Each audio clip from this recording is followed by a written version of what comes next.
Welcome to the NewsHour. The U.S. Senate failed to pass two dueling pieces of health care legislation today, leaving Affordable Care Act tax credits all but certain to expire at the end of the year. As lawmakers prepare for year-end recess with no agreement in sight, tens of millions of Americans who rely on the ACA are being left in limbo.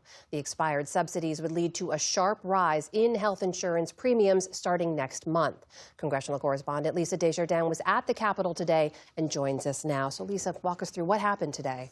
What we had today in the Senate was Republicans and Democrats each having one shot to put up a bill to deal with these expiring enhanced tax credits. Now, these are enhanced credits on top of what was originally in Obamacare. So we saw both parties put up bills, but frankly, Amna, those bills, neither one of them seemed likely to pass. Let me go through what they proposed, first of all. Now, the Republican plan is to limit the enhanced subsidies and essentially move them into healthcare savings accounts. Now, that plan failed. It got 51 votes, but that's short of the 60 that was needed.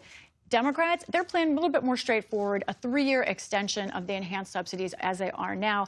That plan also failed, but interestingly enough, Amna, 51 votes. So we had two plans today that both got a majority vote, but both short of the bipartisan 60 votes that's needed in the Senate. And we've learned a couple of things. The Senate clearly is not at a point where they are even having these bipartisan talks that are needed to come up with a compromise plan. The other thing we learned today, as the leaders said on the floor, that there is both political and policy divide. Democrats' so-called plan is a 3-year extension of the status quo. No reforms, no revisions, no rethinking of the way that Obamacare works, just a 3-year extension of the status quo.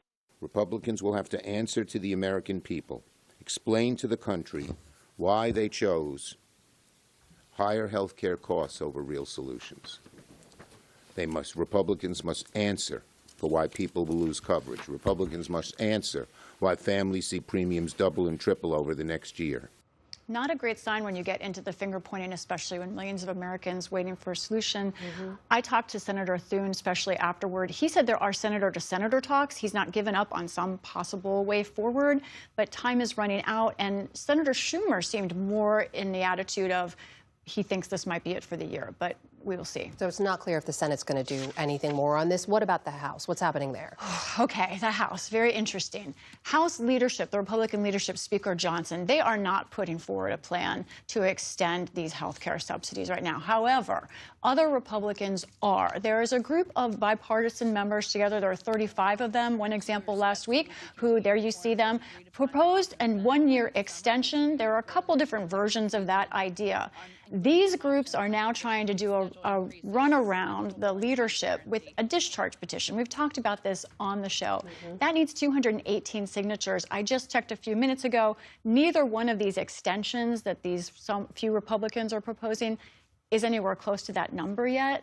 And they also may not have enough time to get that done by the end of the year. But here's the tricky part. This is very political. When I talk to Democrats, I think there clearly is a majority in the House for a 1-year extension. But the politics are such that that may not come to the House floor, and it certainly doesn't look like it will come before next week. So there's a will but not a way potentially in the House right now. So there's a lot of competing dynamics at play here. As you speak to your sources, give us your analysis overall of where things stand right now.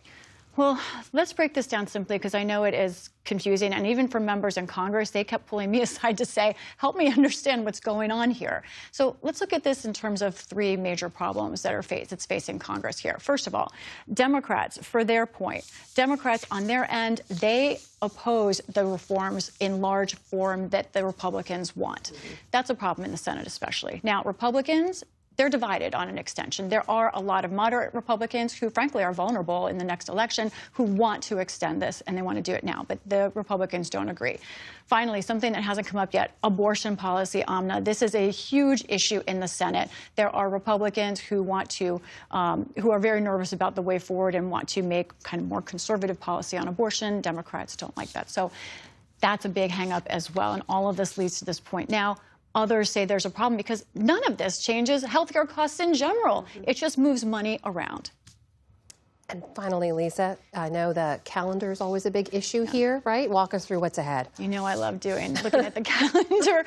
Time is tight, and in fact, it's actually even worse than people realize. So let's take a look really quickly. Here we are today, December 11th. Now look, at the end of the month, that's when these enhanced tax credits expire. Okay, so it seems like Congress would have time. No, those days in that red-orange color, those are the final days that Congress plans to be here before leaving for the holiday. Now, how about January? Another problematic deadline coming up at the end of January is when government funding runs out for most government agencies. So they're up against the clock on a couple of issues, not ready to deal with either one of them. Now, we know from KFF that there is a real moment here, and I talked to one of their experts today, Cynthia Cox, about where she thinks things stand. I think it's looking more and more likely that these enhanced premium tax credits are going to expire. Even if there was some sort of last minute deal, we're probably looking at people's premium payments going up significantly in January. A reminder of who that affects. So that's not most Americans. It is a smaller portion of the American healthcare market, but it is 24 million Americans who are on Obamacare right now. Most of them would see premiums go up. Cynthia Cox saying double beginning in January. And we also know from the Congressional Budget Office that around 2 million people would just fall off of insurance altogether. And that's not just hypothetical, that's already happening. We know in Massachusetts, where open enrollment closes in just days from now, that already 10,000 people have not signed up again, won't have insurance. And that is going to cause real health care and financial problems ahead. Lisa Desjardins, thank you as always. You're welcome.